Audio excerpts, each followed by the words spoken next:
இந்த சமூகத்திலே எனக்கு ஒரு அங்கீகாரம் வேண்டும், மக்கள் எல்லாரும் என்னை ஒரு மார்க்கப்பட்டுள்ளவன் என்று நினைக்க வேண்டும் என்பதற்காக குர்ஆன் சுன்னாவை அச்சொட்டாக பின்பற்றி அதை நோக்கி நான் மக்களை அழைத்தால் இறைவனிடத்தில் எனக்கு கூலி உண்டா?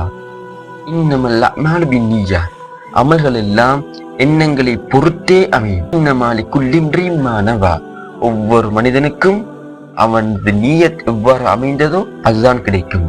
ஃபமன் கானத் ஹிஜ்ரத்துஹு, யாருடைய ஹிஜ்ரத் இலல்லாஹி வ ரசூலிஹி, அல்லாஹ்வுக்காகவும் அவனது தூதருக்காகவும் இருக்கிறதோ, ஃபஹிஜ்ரத்துஹு இலல்லாஹி வ ரசூலிஹி, அவனது ஹிஜ்ரத் அல்லாஹ்வுக்கும் அவனது தூதருக்காகவும் தான் அமைந்தது. ஃபமன் கானத் ஹிஜ்ரத்துஹு, யாருடைய ஹிஜ்ரத் லித்துன்யா யுஸீபுஹா, இந்த உலகத்தை அடைந்து கொள்வதற்காகவும், அவ் இம்ரஅத்தின் யன்கிஹுஹா, அல்லது ஒரு பெண்ணை திருமணம் முடிப்பதற்காகவும் அமைகிறதோ, ஃபஹிஜ்ரத்துஹு இலா மா ஹாஜர இலைஹி, அவரது ஹிஜ்ரத் எதற்காக சென்றாரோ அதற்காகத்தான்.